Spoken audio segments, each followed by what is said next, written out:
Pergi dari sini dan jadi gelandangan. Bentak suamiku sambil melempar surat cerai ke wajahku. Dia menceraikanku saat aku sakit parah, merebut semua rumah dan aset yang dia kira miliknya, lalu pergi untuk menikahi selingkuhannya. Dia pikir aku akan hancur, tapi 1 minggu kemudian, dia meneleponku sambil menangis panik karena... Sebelum ceritanya dimulai, silahkan tulis di kolom komentar dari daerah mana saja teman-teman yang menonton cerita ini. Jangan lupa like dan subscribe agar channel ini bisa semakin berkembang dan bisa mempersembahkan cerita yang lebih menarik lagi. Detak jam besar di sudut ruang keluarga terdengar luar biasa keras di tengah keheningan yang mencekam.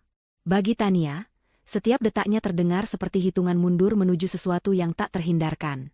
Ia meringkuk di atas sofa bludru berwarna gading, mencoba menarik kehangatan dari selimut tebal yang membungkus tubuhnya yang terasa ringkih.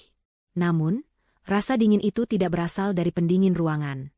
Rasa dingin itu merambat dari 2 sosok yang berdiri di hadapannya, seperti hakim yang siap menjatuhkan vonis mati. Di sana, berdiri Irwan, suaminya, sebuah monumen keangkuhan dengan lengan terlipat di dada dan dagu terangkat tinggi. Di sisinya, melingkar dengan manja, adalah Karina. Senyum kemenangan yang terukir di bibirnya yang dipoles lipstik merah cerah, terasa seperti goresan pisau di udara. Mereka tidak mengatakan apa-apa, hanya menatapnya.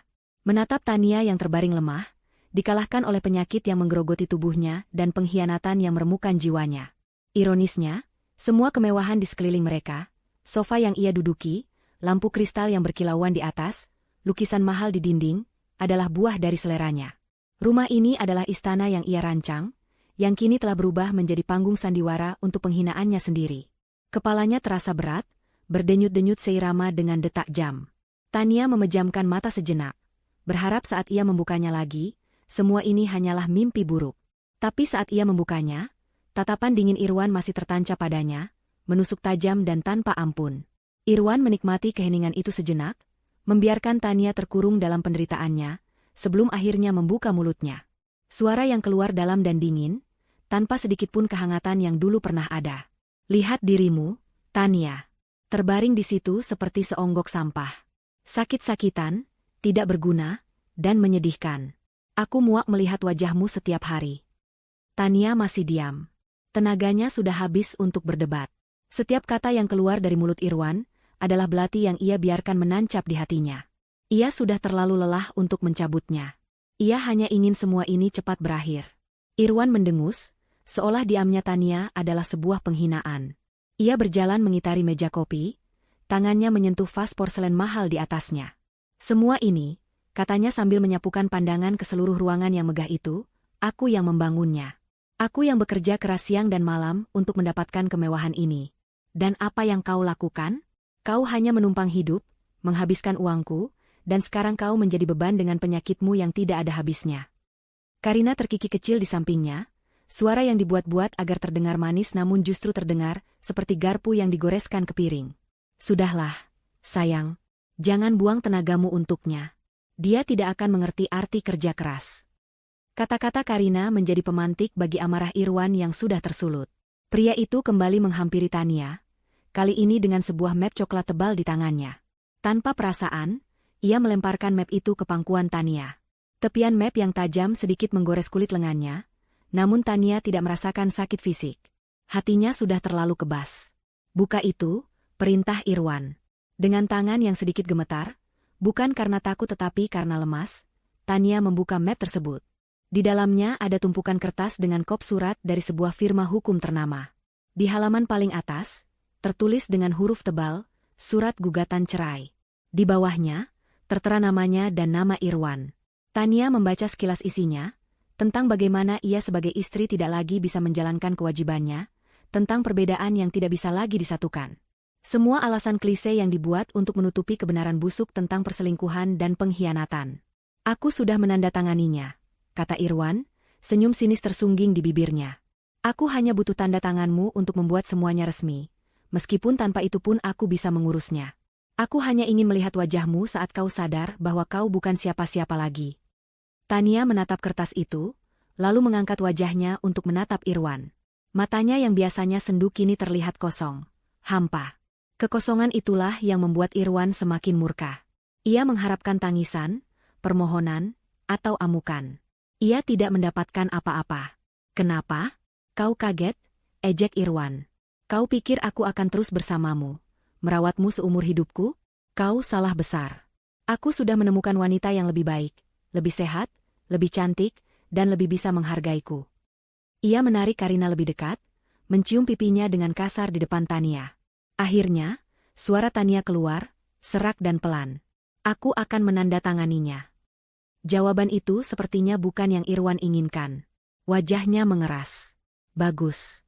Memang seharusnya begitu. Kau sadar posisimu. Ia kemudian tertawa, tawa yang keras dan menggema di ruangan besar itu, tawa yang penuh dengan kekejaman. Oh, dan ada satu hal lagi. Ia mengambil beberapa lembar kertas lagi dari dalam tas kerjanya. Ini adalah bukti kepemilikan aset. Rumah ini, mobil-mobil di garasi, semua saham perusahaan, semua atas namaku. Aku sudah memastikan tidak ada Rp1 pun hartaku yang akan jatuh ke tanganmu. Semuanya sudah kusita. Ia membungkuk, menyejajarkan wajahnya dengan wajah Tania. Matanya berkilat liar. Aku sudah mengurus surat cerai, dasar perempuan gila. Semua aset hartaku dan rumah ini sudah kusita. Pergi dari sini dan jadi gelandangan. Bentaknya, suaranya menggelegar. Ludahnya sedikit muncrat mengenai wajah Tania. Tania tidak bergeming. Ia hanya menutup matanya sejenak. Bentakan Irwan adalah puncaknya. Ia mencengkeram lengan Tania dengan kasar, menariknya berdiri dari sofa. Tubuh Tania yang lemah terhuyung, hampir jatuh jika Irwan tidak menahannya. Ayo, keluar dari rumahku, seretnya. Irwan tidak peduli dengan kondisi Tania. Ia menyeret istrinya melewati lorong yang panjang, menuju pintu utama. Karina mengikuti di belakang dengan langkah anggun, seolah sedang menonton pertunjukan drama yang sangat menarik.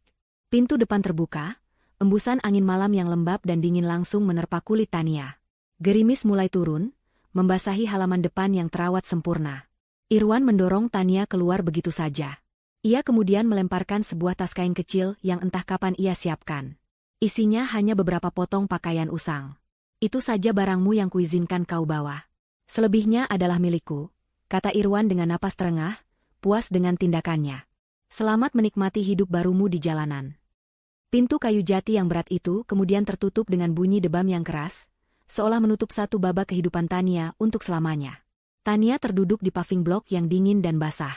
Ia mendengar suara mesin mobil sport Irwan dinyalakan, lalu melesat pergi menembus malam bersama Karina, meninggalkan kepulan asap dan suara tawa mereka yang samar-samar terdengar. Sendirian. Di depan rumah yang pernah menjadi istananya. Dibuang seperti sampah. Hujan mulai turun lebih deras, membasahi pakaian tipisnya, membuat tubuhnya semakin menggigil. Ia terbatuk, merasakan sesak di dadanya. Air mata akhirnya mulai mengalir, bercampur dengan air hujan di pipinya. Ia menangis bukan karena sedih, tapi karena lega. Beban itu akhirnya terangkat. Pertunjukan sandiwara itu akhirnya berakhir. Di tengah isak tangis dan batuknya yang menyakitkan, sebuah senyum tipis yang penuh teka-teki terukir di bibirnya yang pucat. Tepat pada saat itu, dari ujung jalan yang gelap, sepasang lampu mobil menyorot ke arahnya. Sebuah mobil sedan hitam legam yang mewah, tanpa plat nomor, meluncur tanpa suara dan berhenti tepat di hadapannya. Pintu belakangnya terbuka secara otomatis, menampakkan interior yang hangat dan mengundang. Dari dalam mobil yang gelap, sesosok pria berjas rapi membungkuk hormat. "Ibu Tania, mari," katanya dengan suara yang tenang dan penuh hormat. Pria itu adalah Bima, asisten pribadi Tania yang paling setia, seorang pria yang telah bekerja untuk keluarga Tania jauh sebelum Irwan masuk ke dalam hidupnya. Tania mengangguk lemah.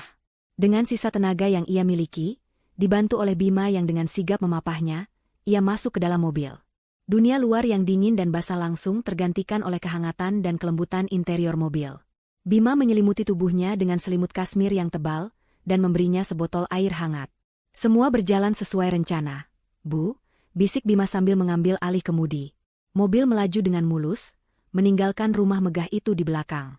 Duduk di kursi kulit yang nyaman, pikiran Tania melayang kembali ke masa lalu. Tepatnya setahun yang lalu, hari di mana topeng sempurna suaminya mulai retak. Semuanya dimulai dari hal kecil. Aroma parfum wanita yang asing menempel di kemeja Irwan, bukan aroma manis seperti milik Karina, tapi aroma lain yang lebih segar. Lalu ada tagihan kartu kredit untuk sebuah restoran romantis di tanggal yang Irwan katakan ia sedang rapat maraton hingga larut malam. Tania pada awalnya mencoba menyangkal. Ia mencintai Irwan, atau setidaknya, ia mencintai versi Irwan yang ia kira ia nikahi. Ia mencoba percaya pada kebohongan-kebohongan suaminya. Namun, bukti-bukti terus bermunculan. Panggilan telepon misterius di tengah malam yang dijawab Irwan dengan berbisik di balkon. Perjalanan bisnis yang semakin sering tanpa hasil yang jelas. Puncaknya adalah ketika Tania secara tidak sengaja menemukan sebuah ponsel kedua yang disembunyikan Irwan di dalam tas golfnya. Ponsel itu tidak terkunci. Di dalamnya, ada dunia lain milik suaminya. Puluhan pesan mesra tidak hanya dengan satu wanita, tapi beberapa. Ada Karina, seorang model majalah dewasa. Ada juga wanita lain, manajer investasi di salah satu bank. Hati Tania hancur berkeping-keping. Tapi di tengah kehancurannya, sesuatu yang lain tumbuh. Sebuah ketenangan yang dingin. Tidak ada lagi air mata, yang ada hanya kesadaran pahit. Pengkhianatan Irwan tidak hanya berhenti di situ. Didorong oleh rasa curiga, Tania yang sejak dulu memiliki bakat alami dalam bisnis dan keuangan, mulai memeriksa laporan perusahaan yang mereka kelola bersama. Secara teknis, perusahaan itu adalah milik bersama, dibangun setelah mereka menikah. Namun, modal awal terbesar berasal dari warisan orang tua Tania, sebuah fakta yang selalu coba Irwan kaburkan. Dengan bantuan Bima dan tim auditor forensik yang ia sewa diam-diam, Tania menemukan kebenaran yang lebih mengerikan. Irwan secara sistematis telah membuat perusahaan-perusahaan cangkang, mentransfer aset-aset paling berharga ke perusahaan tersebut yang sepenuhnya berada di bawah kendalinya. Ia berencana untuk meninggalkan Tania tanpa sepeser pun. Dia tidak hanya ingin meninggalkannya, dia ingin menghancurkannya. Disitulah rencana Tania lahir. Malam itu, setelah melihat semua bukti pengkhianatan finansial dan personal Irwan, Tania tidak marah. Ia justru merasa tertantang. Ia sadar Irwan meremehkannya. Pria itu hanya melihatnya sebagai istri yang patuh. Wanita rumahan yang cantik yang tidak mengerti apa-apa tentang dunia bisnis yang kejam. Irwan tidak tahu bahwa sebelum menikah, Tania adalah seorang investor jenius yang dijuluki Ratu Tanpa Mahkota di lingkaran terbatas investor kelas atas. Ia sengaja mundur dari sorotan untuk membangun rumah tangga, sebuah keputusan yang kini sangat ia sesali. Irwan juga tidak tahu fakta terpenting dari semuanya. Bahwa seluruh modal awal yang ia gunakan, yang ia anggap sebagai warisan biasa dari keluarga Tania, sebenarnya terikat pada sebuah perusahaan induk raksasa bernama Tania Jaya Group. Sebuah perusahaan keluarga yang dibangun oleh kakeknya, yang kepemilikan mutlaknya secara hukum akan jatuh ke tangan Tania sepenuhnya setelah 5 tahun pernikahan. Dan tahun kelima itu, sudah lewat 6 bulan yang lalu. Semua perusahaan yang dikelola Irwan, yang ia sombongkan sebagai miliknya, pada dasarnya hanyalah anak perusahaan dari kerajaan bisnis milik Tania. Irwan hanyalah seorang manajer yang tidak sadar diri, yang sedang mencoba mencuri perabotan dari istana milik sang ratu. Stres akibat pengkhianatan itu benar-benar membuat kesehatan Tania menurun.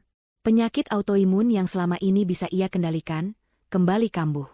Tubuhnya melemah, ia sering merasa lelah dan pusing. Namun, di balik kelemahannya, otaknya bekerja lebih tajam dari sebelumnya. Ia memutuskan untuk menggunakan penyakitnya sebagai topeng. Ia membiarkan Irwan melihatnya sebagai wanita yang lemah dan sekarat. Ia membiarkan Irwan semakin besar kepala dan ceroboh. Sementara Irwan sibuk memindahkan aset ke perusahaan cangkangnya, Tania dan timnya diam-diam menyusun ulang struktur kepemilikan, memastikan bahwa semua perusahaan cangkang itu secara tidak langsung juga berada di bawah kendali Tania Jaya Group. Irwan sedang sibuk memindahkan uang dari satu kantong di celana Tania ke kantong lainnya. "Kita sudah sampai, Bu," suara Bima membuyarkan lamunan Tania. Mobil telah memasuki area parkir bawah tanah, sebuah gedung pencakar langit yang menjulang di pusat distrik bisnis. Mereka naik lift pribadi yang membawa mereka langsung ke sebuah penthouse di lantai teratas. Pintu lift terbuka, menampakkan sebuah ruangan yang luas dan modern, dengan jendela kaca dari lantai ke langit-langit yang menyajikan pemandangan gemerlap lampu kota Jakarta di malam hari. Tempat ini 100 kali lebih mewah dan canggih daripada rumah yang baru saja ia tinggalkan. Ini bukan sekadar tempat tinggal, ini adalah pusat komandonya. Seorang wanita parubaya yang ramah menyambutnya dengan kursi roda dan segelas teh herbal hangat. "Selamat datang kembali, Bu Tania. Dokter akan segera datang untuk memeriksa kondisi ibu." Tania tersenyum. "Terima kasih, Bei Sumi." Setelah diperiksa oleh dokter pribadinya dan berganti pakaian dengan piyama sutra yang nyaman, Tania duduk di sebuah sofa besar yang menghadap ke jendela. Bima datang menghampirinya, menyerahkan sebuah tablet canggih. Di layar, terpampang diagram rumit dari struktur perusahaan, rekening bank, dan daftar aset. Semua yang Irwan pikir telah ia rebut, ada di sana, ditandai dengan warna merah. "Semua sudah siap, Bu Tania," kata Bima dengan nada mantap. Sesuai instruksi ibu, kami membiarkan dia memegang kendali selama seminggu ini agar dia bisa merasakan kemenangan palsunya. Tepat 7 hari dari sekarang, pada jam 9 pagi, sistem akan secara otomatis memblokir semua akses atas nama Tuan Irwan. Rekeningnya akan dibekukan, kartu kreditnya akan dinonaktifkan, dan surat pemberitahuan dari Dewan Direksi Tania Jaya Group akan dikirimkan ke semua kolega bisnisnya. Semua aset akan secara resmi kembali atas nama perusahaan induk. Dia bahkan tidak akan bisa membeli sebotol air mineral. Tania menatap layar tablet itu. Di pantulan layar yang gelap, ia bisa melihat wajahnya sendiri. Pucat dan lelah, namun matanya menyeratkan keteguhan baja. Ia menyentuh diagram yang menampilkan foto profil Irwan, lalu menggeseknya ke ikon tempat sampah digital. Jalankan, perintahnya dengan suara pelan namun tegas. Permainan catur ini akan segera berakhir. Dan sang ratu akan segera melakukan skakmat. 3 hari setelah Tania diusir, rumah megah itu kembali bermandikan cahaya dan alunan musik. Suara dentingan gelas sampanye dan tawa renyah menggantikan keheningan dingin yang ditinggalkan Tania. Irwan mengadakan sebuah pesta. Bukan sekadar pesta biasa, melainkan sebuah perayaan yang ia sebut sebagai pesta kebebasan dan awal yang baru. Ia mengundang semua orang penting dalam lingkarannya, kolega bisnis, sosialita, dan teman-teman yang selama ini selalu memujanya. Ia ingin seluruh dunia melihatnya sebagai seorang pemenang, seorang raja yang baru saja berhasil mengusir naga tua dari istananya. Irwan berdiri di tengah ruang keluarga, segelas sampanye Dom Perignon di genggamannya. Ia mengenakan setelan Tom Ford yang dijahit khusus. Senyumnya lebar dan penuh percaya diri. Di lengannya, Karina bergelayut manja, mengenakan gaun malam berwarna merah menyala yang memeluk tubuhnya dengan sempurna, di lehernya melingkar kalung berlian baru yang harganya bisa membeli sebuah apartemen. Mereka adalah pasangan sempurna malam itu, memancarkan aura kekuasaan dan kekayaan. Setiap tamu yang datang menyalami Irwan, menepuk punggungnya, dan berbisik seolah memberi selamat. Selamat, Wan, kau akhirnya membuat keputusan yang tepat. Kata salah seorang rekannya, seorang pengusaha properti yang licik. Wanita sakit-sakitan seperti itu hanya akan menjadi beban dalam hidupmu. Aku turut bahagia untukmu, Irwan, timpal seorang sosialita dengan senyum palsu. Karina jauh lebih cocok mendampingimu. Segar, muda, dan ambisius. Persis sepertimu. Irwan menerima semua pujian itu seperti bunga rampai. Egonya membengkak, membuatnya merasa tak terkalahkan. Ia menatap sekelilingnya, pada semua kemewahan yang ia yakini sebagai hasil kerja kerasnya. Ia merasa seperti dewa di dunianya sendiri. Ia sama sekali tidak memikirkan Tania. Baginya, Tania hanyalah masa lalu yang sudah ia buang. Mungkin saat ini wanita itu sedang meringkuk kedinginan di suatu tempat, menyesali nasibnya. Bayangan itu membuatnya tersenyum puas. Malam semakin larut, dan Irwan semakin mabuk oleh sampanye dan pujian. Ia menarik Karina ke balkon yang menghadap ke taman belakang dan kolam renang yang berkilauan. Lihat semua ini, sayang, bisiknya, suaranya sedikit serak. Ini semua milik kita sekarang. Tidak ada lagi yang akan menghalangi kita. Tidak ada lagi wajah muram dan keluhan-keluhan membosankan. Karina mendongak, matanya berbinar menatap Irwan, namun pikirannya tertuju pada hal lain. Aku tidak sabar kita bisa merenovasi kamar utama. Aku ingin lemari yang lebih besar untuk semua tasku nanti. Dan aku sudah melihat-lihat katalog untuk bulan madu kita. Mungkin kita bisa keliling Eropa selama 3 bulan? Apapun yang kau mau, Ratu, jawab Irwan sambil mencium keningnya. Dunia ini milik kita. Mereka kembali ke dalam, bergabung dengan kerumunan. Pesta mencapai puncaknya. Di satu sudut, Karina sedang asyik memamerkan kalung barunya kepada teman-teman sosialitanya sambil membuka laptop di pangkuannya. Ia sedang menunjukkan sebuah situs mode mewah dari Paris. Di halaman itu, terpampang sebuah tas tangan edisi terbatas yang terbuat dari kulit buaya langka, dihiasi gesper emas murni. Harganya fantastis. Ini akan menjadi koleksi terbaruku, katanya dengan angkuh. Irwan bilang aku boleh membeli apapun yang aku suka. Dengan gerakan dramatis, ia mengklik tombol, beli sekarang. Ia mengisi data kartu kredit American Express Black Card, tanpa batas limit milik Irwan.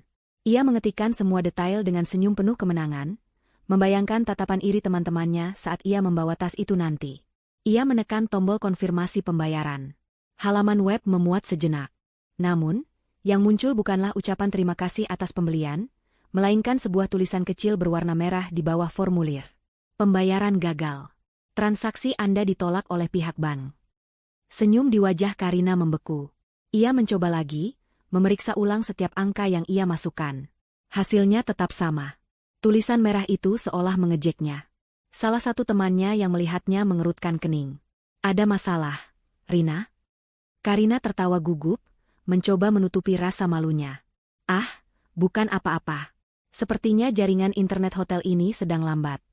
Ia buru-buru menutup laptopnya, wajahnya sedikit memerah. Ia segera mencari Irwan, menariknya ke sudut yang lebih sepi. Sayang, kartumu ditolak, bisiknya, nadanya terdengar kesal. Irwan mengerutkan kening, tampak terganggu karena percakapan bisnisnya dipotong. Apa maksudmu ditolak? Itu tidak mungkin. Kartu itu tidak ada limitnya. Aku sudah mencobanya 2 kali. Aku ingin membeli tas yang tadi aku tunjukkan padamu, dan transaksinya gagal, rengek Karina. Irwan mendengus meremehkan. Ia mengeluarkan dompetnya, menatap kartu hitam legam itu seolah kartu itu telah berkhianat. Paling juga sistem situsnya yang sedang error atau ada gangguan koneksi dari bank. Itu sering terjadi. Coba saja lagi besok. Ia sama sekali tidak terlihat khawatir. Baginya, kemungkinan bahwa ada masalah dengan sumber keuangannya adalah hal yang mustahil, sama mustahilnya dengan matahari terbit dari barat. Ia terlalu kaya, terlalu berkuasa untuk mengalami masalah sepele seperti itu. Ia kembali menepuk pipi Karina dengan lembut. Jangan khawatirkan hal kecil seperti itu. Sekarang, ayo kita nikmati pesta kita. Irwan kembali bergabung dengan kerumunan, tawanya kembali terdengar paling keras, menyombongkan rencana ekspansi bisnisnya ke Singapura. Ia telah melupakan insiden kecil itu, menganggapnya hanya sebagai angin lalu, sebuah riak kecil di samudra kemenangannya yang luas. Ia tidak sadar, itu bukanlah riak. Itu adalah tanda pertama dari sebuah badai tsunami yang sedang meluncur cepat ke arahnya. Keesokan harinya, Irwan melupakan sepenuhnya insiden kartu kredit yang ditolak. Ia terbangun dengan perasaan luar biasa, sisa-sisa euforia pesta semalam masih terasa. Ia bersiul sambil mengenakan kemeja mahalnya, bersiap untuk pergi ke kantor dan melanjutkan dominasinya di dunia bisnis. Ia merasa hidupnya baru saja dimulai. Masalah pertama datang saat makan siang. Ia mengundang seorang calon investor penting ke sebuah restoran Jepang paling eksklusif di kota.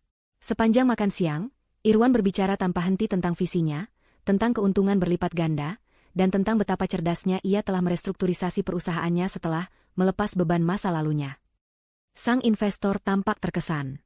Saat tagihan datang, dengan total hampir 100 juta rupiah, Irwan dengan angkuh mengeluarkan kartu korporat platinumnya.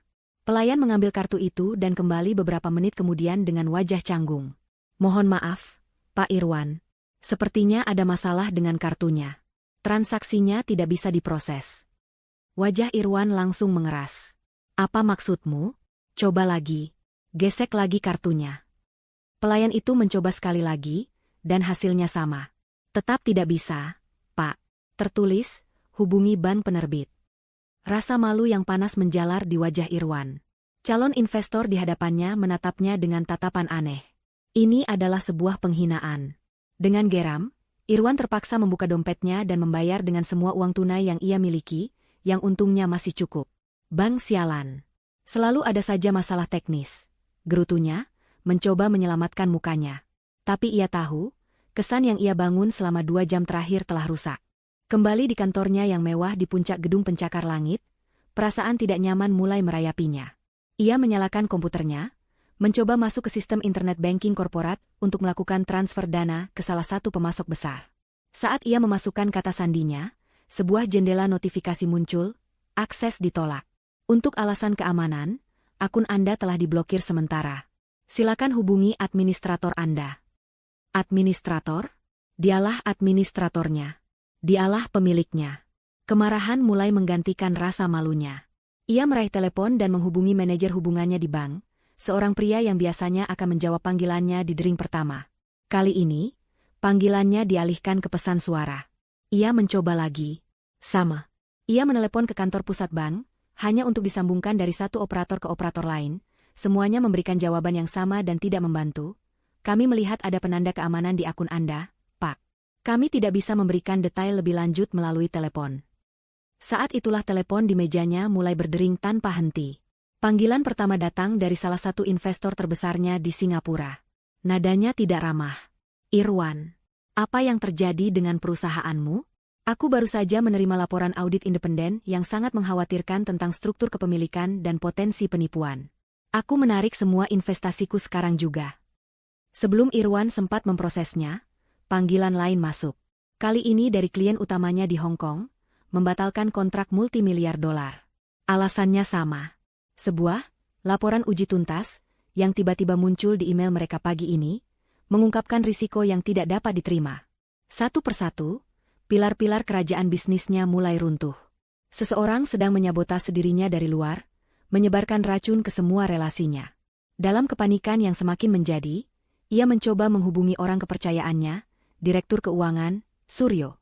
Orang yang telah bekerja bersamanya selama bertahun-tahun, yang membantunya menyusun skema perusahaan cangkang. Panggilannya tidak diangkat. Beberapa detik kemudian, sebuah email masuk ke ponselnya. Subjeknya singkat, pengunduran diri. Suryo mengundurkan diri, efektif saat itu juga. Irwan merasa lantai di bawah kakinya bergoyang. Ini tidak mungkin. Ini adalah mimpi buruk. Dunianya yang sempurna, yang ia bangun dengan susah payah, hancur berkeping-keping hanya dalam hitungan jam. Siapa yang melakukan ini? Siapa yang memiliki kekuatan untuk menghancurkannya seperti ini? Tiba-tiba, sebuah pikiran yang mustahil terlintas di benaknya, sebuah pikiran yang begitu konyol hingga ia hampir menertawakannya, jika ia tidak sedang begitu ketakutan. Tania? Tidak mungkin. Wanita lemah itu? Gelandangan itu? Tangannya gemetar saat ia menekan nomor pengacara pribadinya, Pak Robert, seorang pria lihai yang membantunya mengurus surat cerai dan pengalihan aset. Robert, ada apa ini? Teriak Irwan begitu panggilan tersambung, tanpa basa-basi. Semua investor menarik dana, bank memblokir akunku. Klien membatalkan kontrak. Suryo mengundurkan diri. Seseorang sedang menghancurkanku. Di seberang telepon, suara Robert terdengar tegang. Tenang, Irwan, tenang. Aku juga baru saja mencoba mengakses data perusahaanmu di sistem legal. Ada yang aneh. Tunggu sebentar. Terdengar suara ketikan keyboard yang cepat. Keheningan berlangsung selama hampir 1 menit, 1 menit terpanjang dalam hidup Irwan. Kemudian, suara Robert kembali terdengar, kali ini pelan dan penuh dengan kekhawatiran yang tidak bisa disembunyikan. Irwan, saya baru saja memeriksa dokumen kepemilikan induk yang terdaftar di kementerian. Kita dalam masalah besar. Apa maksudmu masalah besar? Bentak Irwan. Semua aset utama perusahaanmu, kata Robert, suaranya terdengar seperti vonis mati. Proyek properti, portofolio saham, bahkan kepemilikan gedung kantor yang sedang kau tempati saat ini. Semuanya terdaftar di bawah satu nama perusahaan induk. Ya, tentu saja. Perusahaan induk milikku. Sergah Irwan tidak sabar. Ada jeda sejenak sebelum Robert melanjutkan. Bukan, Irwan. Itu bukan atas namamu. Perusahaan induk itu bernama Tania Jaya Group. Irwan terdiam. Dunia di sekelilingnya seakan berhenti berputar. Tania Jaya Group. Nama yang ia kira hanyalah sebuah yayasan keluarga kecil yang tidak aktif. Nama yang tertera di dokumen warisan Tania yang ia anggap remeh. Ponsel itu terlepas dari genggamannya yang lemas, jatuh ke karpet tebal tanpa suara. Sementara ia menatap kosong keluar jendela, ke kota yang tadinya ia pikir berada dalam genggamannya. Waktu seakan berhenti di dalam ruang kantor Irwan. Kata-kata pengacaranya, Pak Robert, menggantung di udara seperti vonis yang tak bisa diganggu-gugat. Tania Jaya Group. Nama itu terus berputar di kepalanya, menghantam kesombongannya seperti bola perusak. Ia menatap kosong keluar jendela, ke gedung-gedung pencakar langit yang tadinya ia anggap sebagai taman bermainnya, kini terasa seperti jeruji penjara yang mengurungnya. Keringat dingin membasahi keningnya, dasi mahalnya terasa mencekik leher. Tidak mungkin. Ini pasti sebuah kesalahan administrasi yang konyol. Sebuah lelucon yang tidak lucu. Tania, wanita lemah yang hidupnya hanya berputar di antara resep masakan, jadwal arisan, dan keluhan tentang penyakitnya? Bagaimana mungkin wanita seperti itu bisa mendalangi kudeta serumit ini? Egonya menolak untuk percaya. Selama bertahun-tahun, ia telah membangun citra Tania di dalam benaknya sebagai sosok yang dependen, rapuh, dan bodoh dalam urusan bisnis.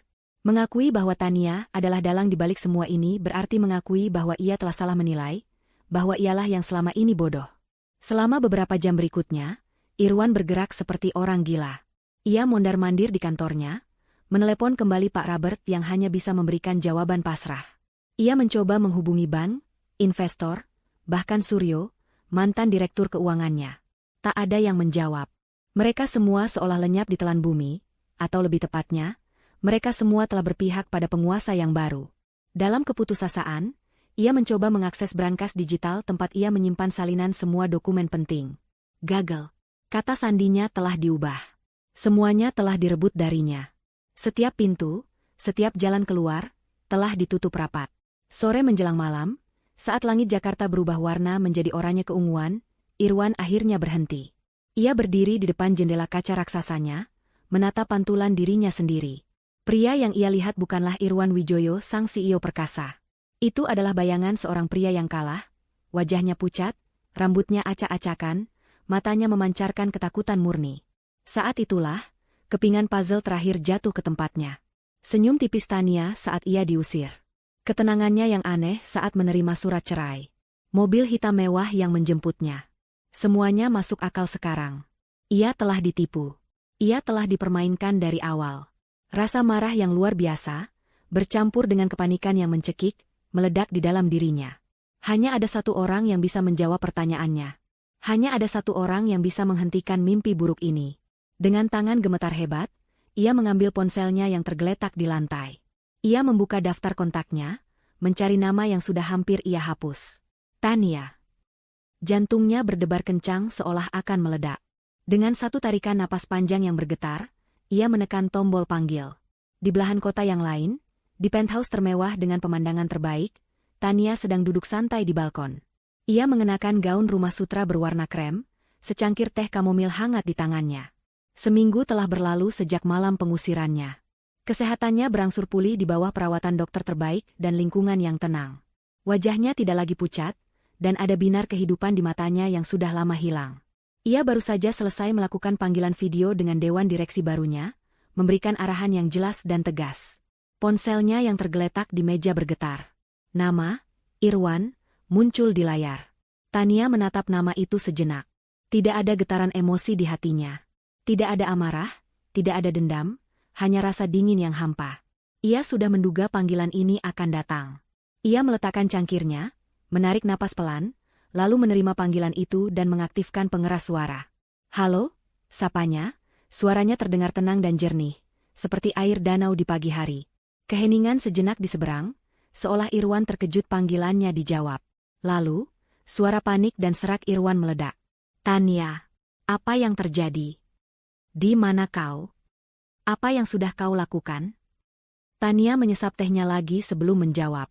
Aku sedang menikmati sore hari. Kenapa suaramu terdengar begitu panik? Irwan, bukankah kau seharusnya sedang merayakan kemenanganmu? Jangan bercanda denganku, teriak Irwan, suaranya pecah. Uangku, rekeningku dibekukan, kartu kreditku ditolak. Semua investor meninggalkanku. Ini perbuatanmu, kan? Jawab aku. Aku tidak tahu apa yang kau bicarakan, jawab Tania dengan nada datar. Bukankah kau bilang semua itu adalah hartamu? Kenapa kau menelepon seorang gelandangan untuk menanyakan aset seorang miliarder?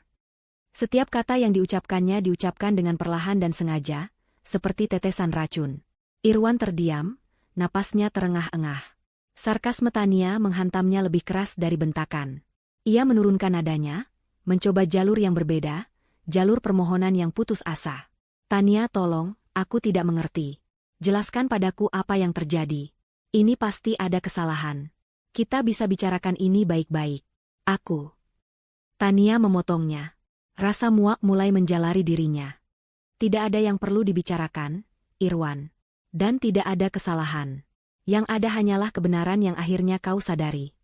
Ia berhenti sejenak, membiarkan keheningan menambah tekanan bagi Irwan. Uangku, hartaku, semuanya hilang, raung Irwan lagi, kembali ke kepanikannya.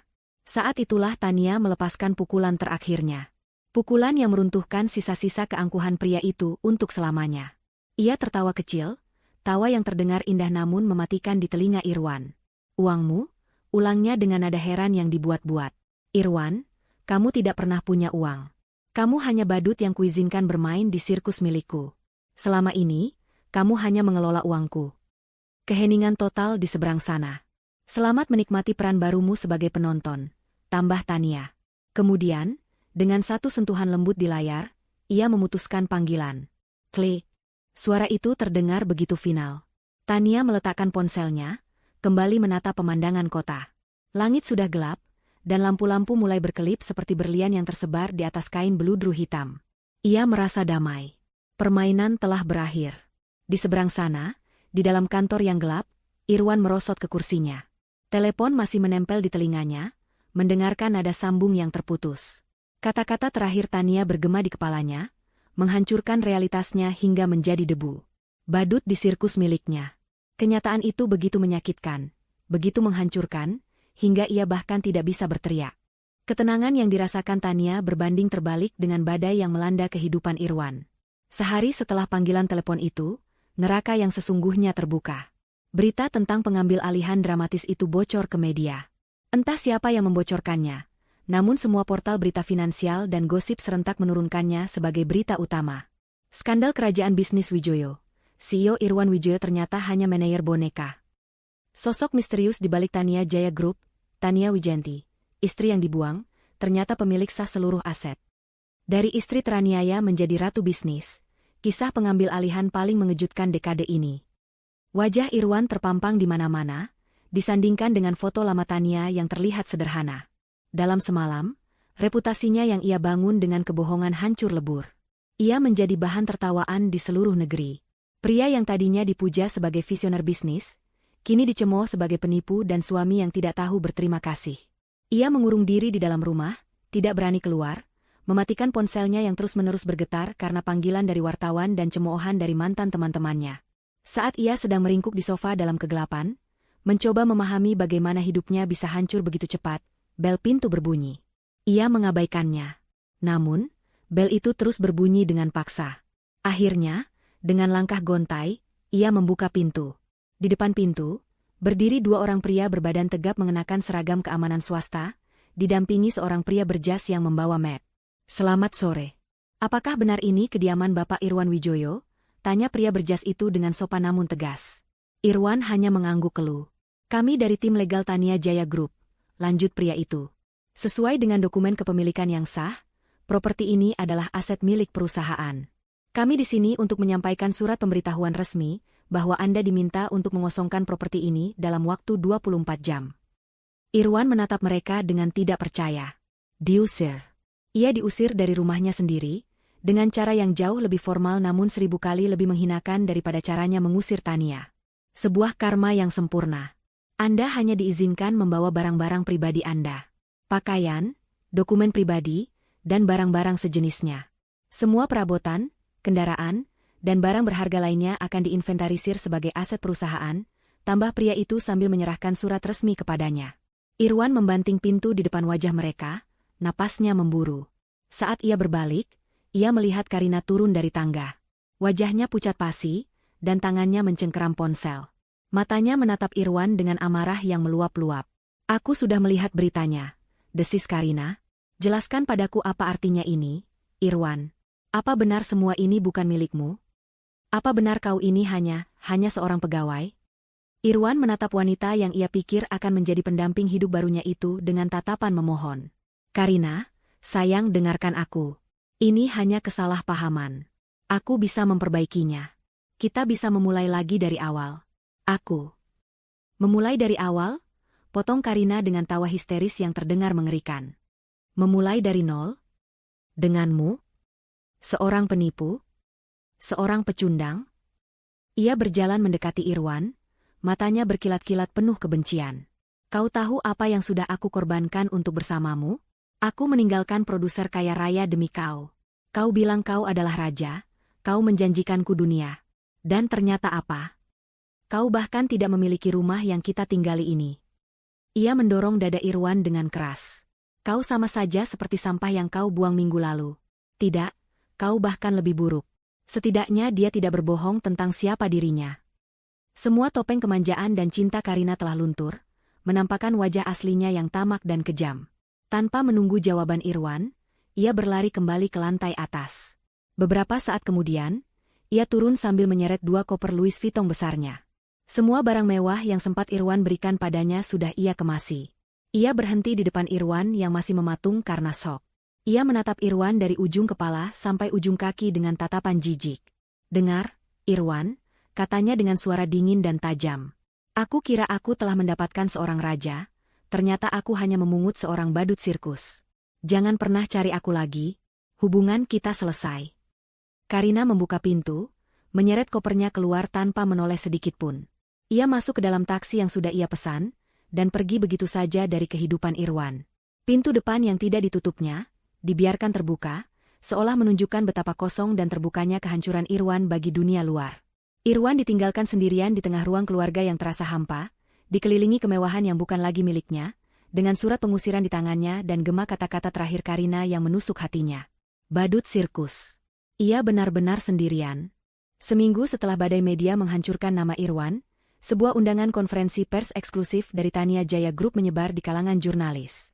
Rasa penasaran publik mencapai puncaknya. Siapakah sebenarnya Tania Wijayanti? Apa yang akan ia lakukan selanjutnya? Ruangan auditorium di lantai teratas gedung Tania Jaya Group penuh sesak dengan puluhan wartawan dari media cetak, televisi, dan online. Kilatan lampu kamera tak henti-hentinya menyambar, menciptakan suasana yang tegang dan penuh antisipasi. Tepat pada pukul 10 pagi, seorang wanita melangkah ke atas panggung. Namun, ini bukanlah sosok Tania yang dikenal publik dari foto-foto lamanya yang beredar, sosok istri yang tampak sederhana dan sedikit pemalu. Wanita yang berdiri di podium saat ini adalah pribadi yang sama sekali berbeda. Tania mengenakan setelan blazer berwarna putih gading yang dipotong sempurna, menonjolkan posturnya yang tegap dan percaya diri. Rambutnya ditata dengan gaya yang elegan dan profesional. Riasan wajahnya tipis, namun cukup untuk menonjolkan sorot matanya yang tajam dan bibirnya yang menyunggingkan senyum tipis yang tenang. Ia tidak lagi terlihat sakit atau rapuh. Ia memancarkan aura kesehatan, kekuatan, dan kecerdasan yang membuat seluruh ruangan terdiam. Di sisinya, berdiri Bima, yang kini secara resmi diperkenalkan sebagai Direktur Operasional. Tania mengetuk mikrofon dengan lembut, dan suaranya yang jernih dan mantap langsung membungkam sisa-sisa bisikan di ruangan itu. Selamat pagi, rekan-rekan media. Terima kasih atas kehadiran Anda semua. Mulainya, nama saya Tania Wijayanti, dan saya adalah pemilik serta Chief Executive Officer dari Tania Jaya Group. Ia tidak membuang waktu. Dengan bantuan slide presentasi yang canggih di layar besar di belakangnya, Tania mulai memaparkan visinya. Ia tidak menyinggung sedikitpun tentang drama pribadinya. Sebaliknya, ia berbicara tentang sejarah Tania Jaya Group sebagai sebuah perusahaan keluarga yang dibangun oleh kakeknya di atas fondasi integritas. Ia kemudian dengan fasih menjelaskan rencananya untuk masa depan, ekspansi ke sektor teknologi hijau, program pemberdayaan UMKM bagi perempuan, dan komitmen untuk menciptakan lingkungan kerja yang etis dan transparan. Setiap kalimat yang ia ucapkan menunjukkan pemahaman mendalam tentang pasar, keuangan, dan manajemen. Ia menjawab data-data rumit dengan mudah, menjelaskan strategi-strategi kompleks dengan bahasa yang lugas. Para jurnalis yang tadinya datang untuk mencari sensasi gosip, kini terpesona. Mereka tidak sedang melihat seorang istri yang membalas dendam. Mereka sedang menyaksikan kelahiran seorang pemimpin bisnis yang brilian. Setelah presentasi selesai, sesi tanya-jawab dibuka. Tangan-tangan langsung teracung di udara. Ibu Tania, banyak pihak yang berspekulasi bahwa pengambil alihan ini adalah bentuk balas dendam pribadi terhadap mantan suami Anda, Bapak Irwan Wijoyo. Apa tanggapan Anda? Tanya seorang wartawan dari majalah bisnis ternama. Tania tersenyum tenang. Tindakan yang saya ambil bukanlah tindakan personal, melainkan tindakan korporat yang diperlukan. Tania Jaya Group memiliki tanggung jawab kepada para pemangku kepentingan, karyawan, dan masyarakat untuk memastikan bahwa perusahaan dijalankan dengan integritas tertinggi. Ketika manajemen sebelumnya menunjukkan praktik yang berisiko dan tidak sejalan dengan nilai-nilai kami, Dewan Direksi, yang saya pimpin, memutuskan untuk melakukan intervensi demi melindungi aset dan masa depan perusahaan. Ini adalah tentang bisnis, bukan perasaan. Jawabannya begitu profesional dan dingin, secara efektif mengubah narasi dari perseteruan rumah tangga menjadi penyelamatan korporat. Wartawan lain dari sebuah portal berita gosip mencoba lagi. Tapi bagaimana perasaan Anda secara pribadi, Bu? Setelah semua yang terjadi, Anda kini berada di puncak sementara mantan suami Anda kehilangan segalanya. Tania menatap langsung ke arah wartawan itu, sorot matanya tidak goyah. Perasaan saya saat ini adalah fokus. Fokus untuk membawa perusahaan ini ke tingkat selanjutnya. Fokus untuk menciptakan ribuan lapangan kerja baru. Fokus untuk membuktikan bahwa bisnis bisa dijalankan dengan hati nurani. Saya tidak punya waktu untuk melihat ke belakang atau memikirkan hal-hal yang tidak lagi relevan dengan masa depan saya dan masa depan perusahaan ini. Ia dengan lihai menepis setiap upaya untuk menariknya kembali ke dalam drama pribadi. Ia menunjukkan kepada dunia bahwa Irwan, bagi dirinya sekarang, adalah sosok yang tidak relevan. Kekalahan terbesar bagi seorang narsisis seperti Irwan bukanlah kebencian, melainkan pengabaian total. Saat Bima memberi isyarat bahwa waktu hampir habis, seorang jurnalis muda di barisan belakang mengangkat tangannya dengan cepat. Satu pertanyaan terakhir, Bu Tania. Apa pesan Anda untuk mantan suami Anda, Bapak Irwan Wijoyo, yang menurut kabar kini sedang kesulitan? Seluruh ruangan menahan napas. Ini adalah pertanyaan yang ditunggu-tunggu semua orang. Sebuah kesempatan bagi Tania untuk meluapkan amarahnya, untuk melontarkan satu kalimat pedas terakhir sebagai penutup. Namun, Tania justru melakukan sesuatu yang tidak terduga. Wajahnya yang tadinya serius, sedikit melunak. Ia bahkan tersenyum kecil, senyum yang sopan namun menyimpan jarak ribuan kilometer. Pesan, ulangnya dengan lembut. Tentu saja saya mendoakan yang terbaik untuknya dalam mencari pekerjaan baru. Ia berhenti sejenak, membiarkan kata-katanya meresap, sebelum menambahkan kalimat terakhirnya dengan nada yang ringan dan hampir sambil lalu. Saya dengar, ada banyak lowongan untuk posisi entry level saat ini. Seketika, keheningan di ruangan itu pecah. Beberapa wartawan terkesiap, yang lain berusaha menahan tawa. Kilatan lampu kamera meledak seperti badai petir, mencoba menangkap ekspresi Tania saat mengucapkan kalimat yang begitu anggun namun sekaligus begitu mematikan itu. Tanpa menunggu reaksi lebih lanjut, Tania mengangguk sekali ke arah para hadirin. Terima kasih. Ia kemudian berbalik dan berjalan meninggalkan panggung dengan langkah mantap, meninggalkan gema kata-katanya yang akan menjadi berita utama di seluruh negeri keesokan harinya. Sang ratu telah resmi naik tahta. Sementara Tania bersinar di bawah sorotan media, Irwan tenggelam dalam kegelapan. Hari pengusirannya adalah hari terburuk dalam hidupnya. Di bawah tatapan dingin para petugas keamanan, ia mengemasi pakaiannya ke dalam 2 koper besar. Ia harus meninggalkan jam tangan mewahnya, koleksi sepatunya, bahkan foto-foto di dinding. Ia berjalan keluar dari gerbang rumah itu untuk terakhir kalinya, menyeret kopernya di atas trotoar, persis seperti bayangannya tentang nasib Tania seminggu yang lalu. Karma benar-benar memutarbalikkan keadaan dengan presisi yang kejam. Dengan sisa uang tunai yang ia miliki, ia menyewa sebuah kamar di Hotel Melati yang pengap di pinggiran kota. Selama beberapa hari, ia hanya mengurung diri, menolak untuk percaya pada kenyataan. Setiap kali ia menyalakan televisi atau membuka internet, wajah Tania yang tersenyum penuh kemenangan menyambutnya. Berita tentang konferensi persnya ada di mana-mana. Kalimat terakhir Tania tentang posisi entry level dikutip berulang kali, menjadi bahan lelucon di media sosial. Ia melempar ponselnya ke dinding hingga layarnya retak. Rasa malu dan marah membakarnya dari dalam. Ketika uangnya mulai habis, kenyataan memaksanya untuk bergerak. Ia harus bertahan hidup. Dengan sisa-sisa kesombongannya, ia mencoba menghubungi beberapa orang yang ia anggap teman dekat, orang-orang yang dulu sering berpesta dengannya. Panggilannya ditolak. Pesannya hanya dibaca tanpa dibalas. Di mata mereka, Irwan adalah penyakit menular yang harus dihindari. Ia tidak lagi berguna. Ia terpaksa menjual satu-satunya aset berharga yang tersisa padanya, sebuah jam tangan Patek Philippe warisan ayahnya. Ia pergi ke sebuah toko jam mewah bekas di sebuah pusat perbelanjaan.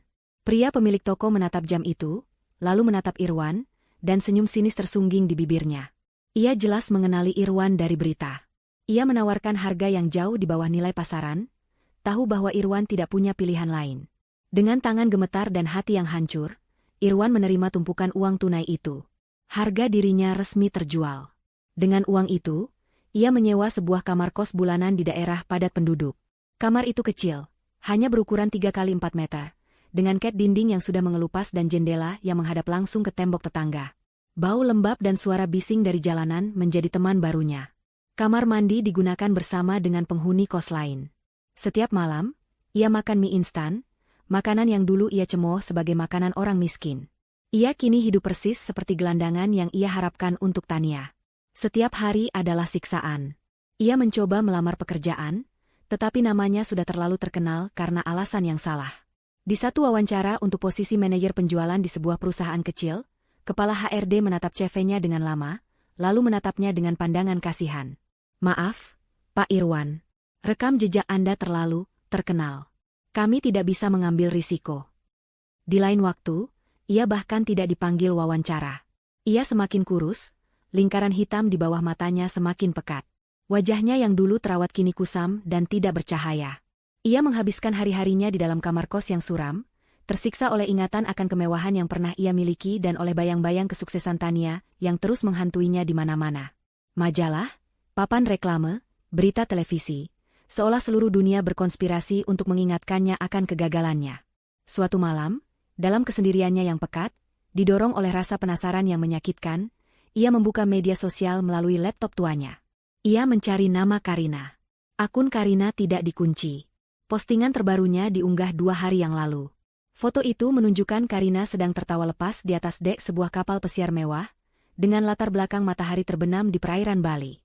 Di sampingnya, seorang pria asing berambut putih yang jauh lebih tua darinya, merangkul pinggangnya dengan posesif.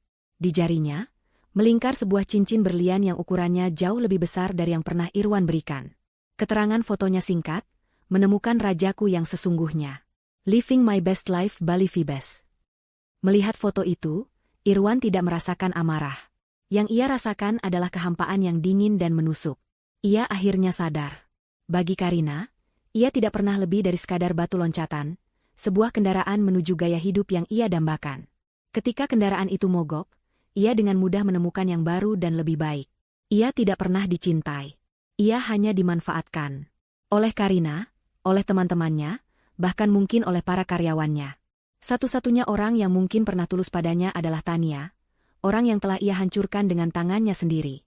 Kesadaran itu datang terlambat. Di dalam kamar kosnya yang sempit, dikelilingi kegelapan, Irwan menundukkan kepalanya dan untuk pertama kalinya sejak semua ini dimulai, ia menangis. Bukan tangisan kemarahan, tapi tangisan kekalahan total seorang pria yang telah kehilangan segalanya, terutama dirinya sendiri. Beberapa minggu berlalu dalam siksaan sunyi di kamar kosnya. Setiap hari, Irwan semakin terpuruk ke dalam jurang keputusasaan. Uang hasil menjual jam tangannya menipis dengan cepat. Rasa lapar yang konstan menjadi pengingat abadi akan status barunya. Namun, ada kelaparan lain yang lebih menyiksanya. Kelaparan akan masa lalunya, akan kehidupan yang pernah ia miliki. Pikirannya terus-menerus kembali pada satu orang, satu-satunya orang di dunia ini yang memegang kunci dari semua kehancurannya. Tania. Sebuah ide gila mulai terbentuk di benaknya yang putus asa. Ide yang lahir dari campuran antara penyesalan yang samar dan keinginan untuk bertahan hidup. Ia harus menemuinya. Ia harus memohon. Mungkin, jika Tania melihatnya dalam keadaan yang begitu menyedihkan, sisa-sisa cinta atau belas kasihan di hatinya akan muncul. Mungkin ia akan memberinya kesempatan kedua, atau setidaknya pekerjaan paling rendah sekalipun. Baginya, menjadi petugas kebersihan di gedung milik Tania jauh lebih baik daripada mati kelaparan di kamar yang pengap ini. Harga diri sudah menjadi kemewahan yang tidak lagi ia miliki. Dengan sisa uang terakhirnya, ia membeli kemeja bekas yang paling layak dari pasar loak dan mencuci mukanya di kamar mandi umum. Penampilannya masih jauh dari kata baik. Wajahnya tirus dan kuyu, matanya cekung, dan ada getaran putus asa dalam setiap gerak-geriknya. Ia naik bus kota, sebuah pengalaman yang begitu asing baginya, menuju jantung distrik bisnis tempat menara Tania Jaya Group berdiri menjulang seperti sebuah monumen kemenangannya. Berdiri di seberang lobi gedung yang megah itu, Irwan merasa seperti semut di hadapan raksasa. Ia melihat para eksekutif muda yang berpakaian rapi keluar masuk dengan langkah percaya diri. Dulu, ia adalah salah satu dari mereka, bahkan lebih tinggi. Kini, ia bahkan tidak berani melangkahkan kaki melewati pintu putar kaca itu.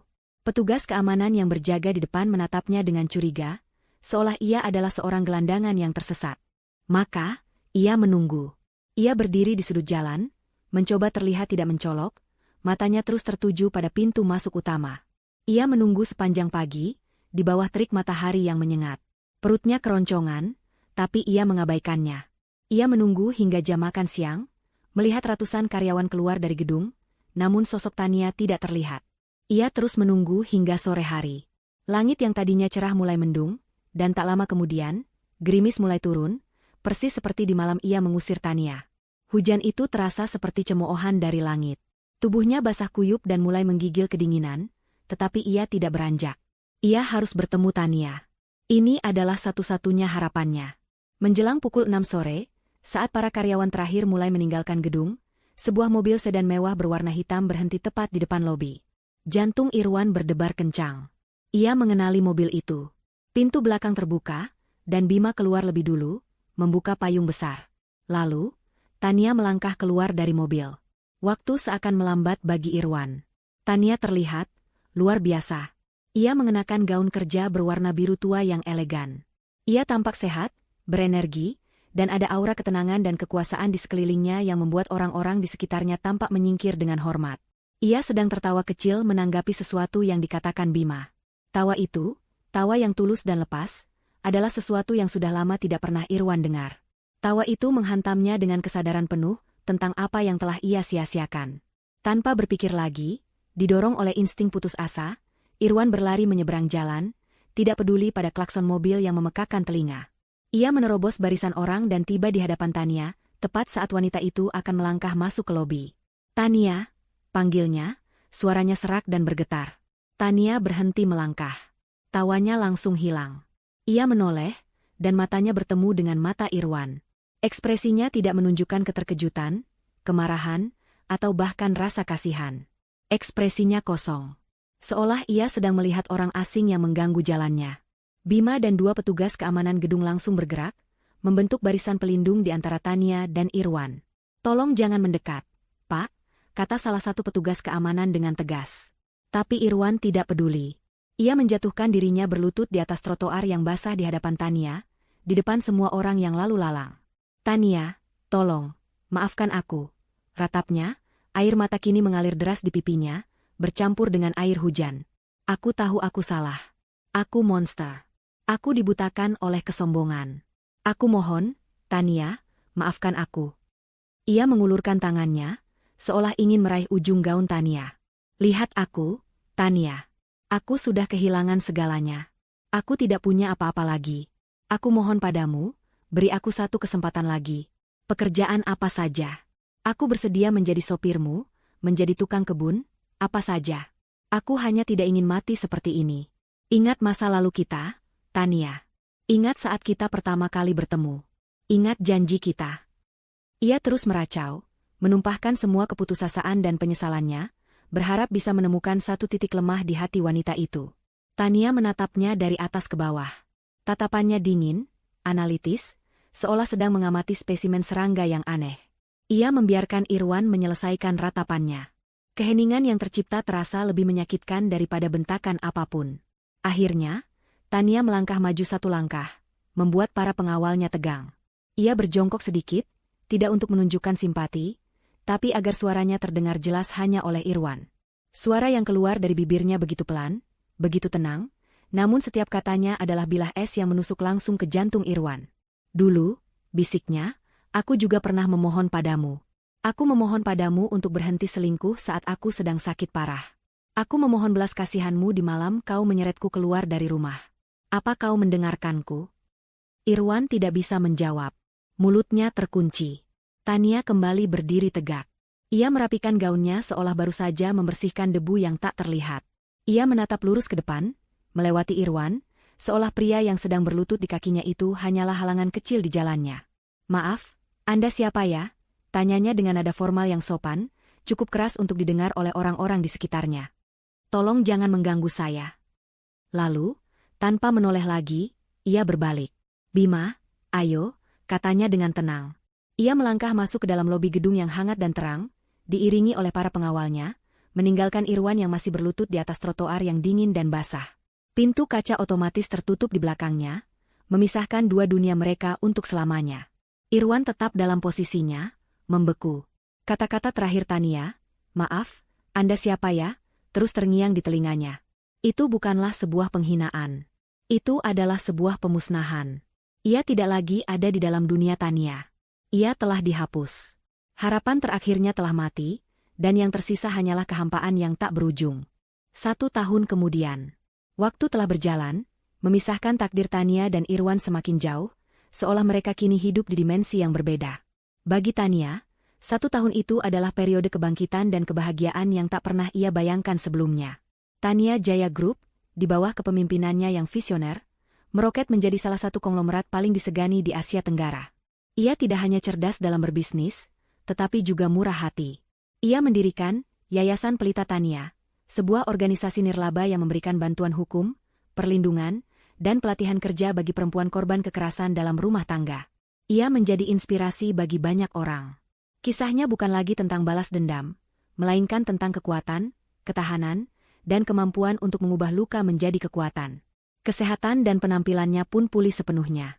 Aura kesedihan yang dulu menyelimutinya telah lenyap, digantikan oleh cahaya kepercayaan diri dan kedamaian. Ia menemukan kembali hobinya yang lama terlupakan, melukis dan bermain piano. Dan di tengah kesibukannya, ia juga menemukan cinta. Cinta yang tulus dan dewasa. Pria itu adalah Adrian, seorang arsitek ternama yang ia temui di salah satu proyek amalnya. Adrian mencintai Tania bukan karena kekayaan atau kekuasaannya, melainkan karena kecerdasan, kebaikan hatinya, dan kekuatan jiwanya. Hubungan mereka dibangun di atas fondasi saling menghargai, percakapan yang mendalam, dan tawa yang tulus. Malam itu, Tania sedang menghadiri sebuah acara malam amal untuk yayasannya di sebuah hotel bintang 5 termewah di Jakarta. Ia tampak memukau dalam balutan gaun berwarna zamrud, berdiri di samping Adrian yang menatapnya dengan penuh kekaguman. Ia tertawa, tawa yang lepas dan bahagia, saat Adrian membisikkan sesuatu yang lucu di telinganya. Ia sudah lama tidak memikirkan Irwan. Nama pria itu seolah menjadi catatan kaki yang terlupakan dalam buku kehidupannya yang tebal. Kebahagiaannya kini adalah miliknya seutuhnya, tidak didefinisikan oleh penderitaan siapapun. Kemenangan sejatinya bukanlah melihat Irwan hancur, melainkan membangun kembali dunianya sendiri, menjadi jauh lebih indah dari sebelumnya. Di luar hotel yang gemerlap, kehidupan berjalan dalam ritme yang sama sekali berbeda. Seorang pria kurus berseragam valet parkir berwarna merah marun berdiri dengan postur sedikit membungkuk di dekat pintu masuk. Wajahnya kusam, tatapannya kosong, dan gerakannya mekanis. Ia adalah salah satu dari puluhan valet yang bekerja malam itu. Ia tidak lagi bernama Irwan Wijoyo sang CEO. Ia hanyalah nomor, seorang pekerja anonim yang bertugas membukakan pintu mobil untuk orang-orang kaya yang dulu adalah rekan-rekannya. Ini adalah pekerjaan yang berhasil ia dapatkan setelah berbulan-bulan menganggur. Sebuah pekerjaan yang setiap detiknya adalah pengingat akan statusnya yang kini berada di dasar rantai sosial. Sebuah mobil mewah terbaru berhenti di depannya. Tugasnya adalah membukakan pintu. Saat pintu terbuka, jantungnya serasa berhenti berdetak. Dari dalam mobil, melangkahlah Tania, disusul oleh seorang pria yang tampak serasi di sampingnya. Tania terlihat seperti seorang ratu, begitu bercahaya dan tak terjangkau. Irwan menundukkan kepalanya dalam-dalam, berharap bayangan topi seragamnya bisa menyembunyikan wajahnya. Tania dan Adrian berjalan melewatinya tanpa sedikit pun melirik. Tentu saja. Mengapa mereka harus memperhatikan seorang petugas parkir? Bagi mereka, ia hanyalah bagian dari pelayanan hotel, tidak lebih penting dari tiang lampu atau pot bunga. Irwan bisa mencium aroma samar parfum Tania yang tertinggal di udara, aroma yang sama yang dulu memenuhi rumah mereka. Aroma itu kini terasa seperti siksaan. Seorang petugas senior menyerahkan kunci mobil itu padanya. Parkirkan di area VVIP, jangan sampai lecet. Irwan mengangguk patuh. Dengan tangan yang sedikit gemetar, ia masuk ke dalam mobil Tania. Interiornya terasa begitu mewah, aroma kulit barunya begitu khas. Di layar digital dashboard, sebuah foto muncul sebagai wallpaper. Tania dan Adrian sedang tersenyum bahagia di sebuah pantai. Ia menyalakan mesin mobil yang berbunyi halus, mesin yang harganya lebih mahal dari total penghasilannya selama 10 tahun ke depan. Saat ia mengemudikan mobil mewah itu perlahan menuju area parkir bawah tanah yang remang-remang, sebuah kesadaran akhir menghantamnya dengan kekuatan penuh. Inilah karmanya. Bukan kemiskinan atau penderitaan fisik yang menjadi hukuman terberatnya. Hukumannya adalah untuk tetap hidup dan menjadi saksi bisu dari kebahagiaan gemilang wanita yang pernah ia buang. Setiap hari, ia harus menjalani kehidupan yang dulu ia harapkan untuk Tania. Sementara Tania menjalani kehidupan impian yang seharusnya menjadi milik mereka berdua. Ia tidak akan pernah bisa lari dari bayang-bayang kesuksesan Tania. Karena kini, ia hanyalah seorang pelayan kecil yang hidup di pinggiran dunia megah milik sang ratu. Di dalam garasi parkir yang sunyi, Irwan menghentikan mobil itu, mematikan mesinnya, dan hanya duduk terdiam dalam kegelapan. Ia telah kehilangan segalanya, dan kini, ia bahkan tidak memiliki hak untuk dilupakan. Waktu adalah pemahat yang paling sabar dan paling kejam. Dalam 5 tahun, ia bisa mengubah gunung menjadi lembah, dan mengubah ingatan pahit menjadi pelajaran yang tak ternilai. Bagi Tania, 5 tahun adalah waktu untuk membangun kembali, bukan dari puing-puing, tetapi dari fondasi kokoh yang selama ini tersembunyi di bawah reruntuhan pernikahannya. Dunia kini mengenalnya bukan sebagai istri yang teraniaya, tetapi sebagai salah satu visioner bisnis paling cemerlang di generasinya. Pagi itu, ia memimpin rapat dewan direksi di ruang pertemuan utama Tania Jaya Group. Ruangan itu didominasi oleh jendela-jendela raksasa yang menyuguhkan pemandangan kota Jakarta dari ketinggian. Tania berdiri di depan layar interaktif, tidak lagi dengan setelan formal yang kaku, melainkan dengan gaun kerja yang simpel namun berwibawa. Auranya tenang, setiap gerakannya efisien, setiap kata-katanya berbobot. Ia sedang mempresentasikan proyek terbarunya, sebuah inisiatif yang menjadi buah bibir di dunia bisnis, TJG Cipta Lestari. Ini bukanlah program amal atau yayasan. Ini adalah sebuah divisi bisnis yang sepenuhnya mandiri dan sangat menguntungkan, yang berfokus pada investasi dan inkubasi perusahaan rintisan di bidang teknologi hijau dan energi terbarukan. Ia tidak sekadar memberikan donasi, ia membangun ekosistem. Ia membuktikan bahwa keuntungan finansial dan tanggung jawab sosial bisa berjalan beriringan. Data proyeksi untuk kuartal ketiga menunjukkan bahwa 3 dari 5 startup yang kita danai telah mencapai valuasi praseri A, jelas Tania, menunjuk grafik yang naik tajam di layar. Saya ingin kita mengalokasikan dana tambahan untuk Katalis Wanita, program mentorship di dalam Cipta Lestari, yang secara khusus membina para pendiri startup perempuan. Potensi mereka luar biasa, namun akses mereka ke pendanaan masih terbatas. Kita akan mengubah itu. Para direktur, pria dan wanita parubaya yang tadinya merupakan loyalis kakeknya, menatapnya dengan kekaguman yang tak terselubung. Mereka tidak lagi melihatnya sebagai ahli waris yang mengambil haknya, tetapi sebagai seorang pemimpin sejati yang membawa warisan itu ke level yang lebih tinggi. Rapat ditutup dengan tepuk tangan meriah, bukan karena formalitas, tetapi karena rasa hormat yang tulus. Kehidupan pribadinya pun telah menemukan ritme yang damai. Malam itu, ia pulang ke rumahnya, sebuah hunian modern minimalis yang hangat di kawasan yang tenang, jauh dari kemegahan palsu rumahnya yang dulu. Di sana, Adrian, suaminya, menyambutnya dengan senyuman. Adrian sedang membaca buku di sofa, ditemani secangkir teh. Rumah mereka dipenuhi oleh aroma kayu manis dan buku-buku tua, bukan parfum mahal dan ambisi yang menyesakan. Bagaimana rapatnya, Ratu? Sapa Adrian, menutup bukunya. Tania tersenyum, meletakkan tasnya dan duduk di sampingnya, menyandarkan kepalanya di bahu Adrian. Lelah, tapi memuaskan. Divisi baru kita akan melampaui target tahun ini. Aku tidak pernah meragukannya, kata Adrian sambil mengusap lembut rambut Tania. Kau membangun sesuatu yang lebih dari sekadar perusahaan, Tania. Kau membangun harapan. Mereka duduk dalam keheningan yang nyaman sejenak, menatap taman kecil di halaman belakang rumah mereka. Tania sering berpikir tentang masa lalunya, bukan dengan rasa sakit, tetapi dengan rasa syukur yang aneh.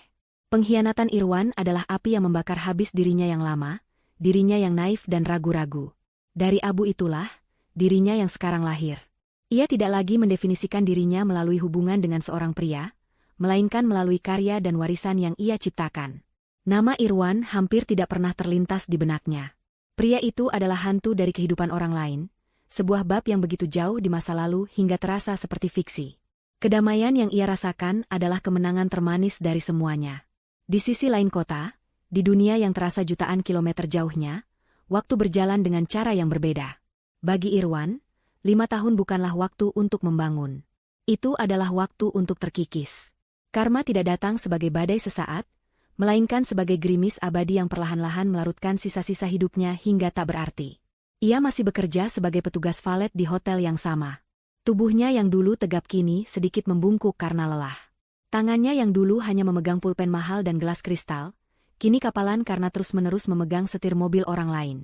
Ia telah berganti-ganti pekerjaan beberapa kali, kurir, penjaga gudang, tetapi ia selalu kembali ke pekerjaan valet ini. Mungkin karena disinilah ia bisa merasakan sisa-sisa dunianya yang hilang, meski hanya sebagai penonton dari balik seragam murah.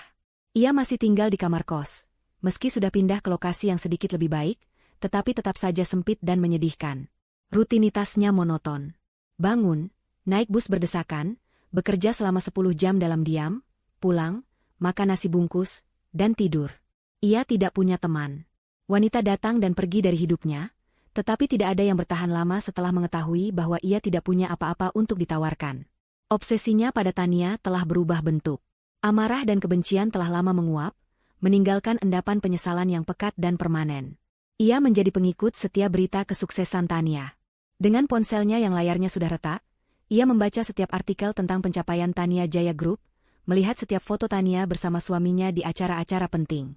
Setiap kesuksesan Tania adalah tamparan tak terlihat baginya. Ia tidak lagi berharap wanita itu gagal. Ia hanya bertanya-tanya, dalam kesendiriannya yang tak berujung, seperti apa hidupnya jika ia tidak sebodoh itu. Malam itu, hotel tempatnya bekerja menjadi pusat perhatian kota. Tania Jaya Group merayakan hari jadinya yang ke-50 dengan sebuah pesta gala yang spektakuler. Lobi hotel dihiasi dengan bunga-bunga impor, karpet merah tergelar di pintu masuk, dan logo TJG diproyeksikan dengan megah ke dinding gedung. Irwan dan petugas valet lainnya berdiri berbaris rapi, diperintahkan untuk memberikan pelayanan terbaik. Satu persatu, mobil-mobil termewah di negeri itu berhenti di depan mereka. Para menteri, duta besar, dan konglomerat papan atas melangkah keluar, disambut oleh kilatan lampu kamera. Irwan hanya bisa menunduk, merasakan betapa kecil dan tidak terlihatnya dirinya. Lalu, mobil yang ia kenal itu tiba. Sebuah sedan Bentley hitam yang dikemudikan oleh sopir pribadi. Irwan membeku sejenak saat rekannya bergerak untuk membukakan pintu. Tania melangkah keluar, digandeng mesra oleh Adrian. Tania tampak seperti dewi dari hayangan. Gaunnya berkilauan di bawah cahaya lampu, senyumnya memancarkan kebahagiaan yang begitu tulus hingga terasa menyakitkan bagi Irwan. Semua mata tertuju padanya. Para tamu penting menyambutnya dengan hangat. Ia adalah pusat dari alam semesta malam itu.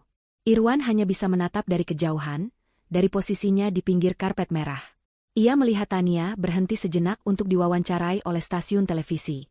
Sebuah layar besar di lobi menyiarkan wawancara itu secara langsung, dan suara Tania yang tenang dan berwibawa menggema melalui pengeras suara. Bukan hanya tentang profit, kata Tania di layar, ini tentang menciptakan warisan. Sebuah warisan di mana kesuksesan diukur dari seberapa banyak kehidupan yang kita sentuh secara positif, seberapa besar perubahan baik yang kita bawa ke dunia. Saat sedang memarkir mobil salah seorang tamu, Irwan berhenti sejenak di area parkir yang sepi. Dari tempatnya berdiri, ia bisa melihat jendela-jendela besar dari ballroom utama hotel, tempat pesta itu berlangsung. Ia bisa melihat siluet para tamu di dalamnya, dunia yang gemerlap dan penuh tawa. Tiba-tiba, ia melihat siluet Tania di dekat jendela. Ia melihatnya mengangkat gelas, mungkin untuk bersulang. Cahaya dari dalam ruangan menyinari sosoknya, membuatnya tampak bersinar di tengah keramaian. Ia dikelilingi oleh orang-orang yang mengaguminya, dicintai oleh pria di sampingnya, menjadi penguasa takdirnya sendiri. Sementara Irwan berdiri di luar, dalam kegelapan garasi parkir yang dingin dan berbau asap knalpot. Sebuah jurang yang tak mungkin lagi ia seberangi. Malam itu, ia akhirnya mengerti arti karmanya yang sesungguhnya. Hukumannya bukanlah kemiskinan. Hukumannya adalah kesadaran. Kesadaran abadi bahwa Tania tidak hanya merebut kembali dunianya. Wanita itu meninggalkannya di belakang untuk membangun sebuah dunia baru yang jauh lebih baik, lebih besar, dan lebih cemerlang. Sebuah dunia di mana ia sama sekali tidak dibutuhkan. Ia menatap siluet itu untuk terakhir kalinya, sebelum berbalik dan berjalan kembali ke posnya. Ia telah membangun dunianya di atas kebohongan dan kesombongan, dan dunia itu runtuh menjadi debu. Sementara Tania telah membangun dunianya yang baru di atas kebenaran dan kekuatan, dan dunia itu kini bersinar seterang bintang. Dan dunianya sendiri telah lama berhenti berputar.